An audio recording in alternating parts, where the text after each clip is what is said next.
На самом деле вот это напряжение жевательных мышц, оно еще и отражается на работе зубочелюстного аппарата. То есть со временем, с годами, опять же, происходит истачивание зубов.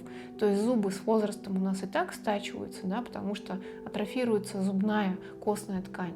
Так еще и гипертрофированные жевательные мышцы, которые тоже дают дополнительную нагрузку на зубы и дополнительную нагрузку на челюстной сустав. Это приводит, кстати, к скрежетанию зубов. Вот иногда я у пациентов спрашиваю, а вы по ночам не скрипите зубами?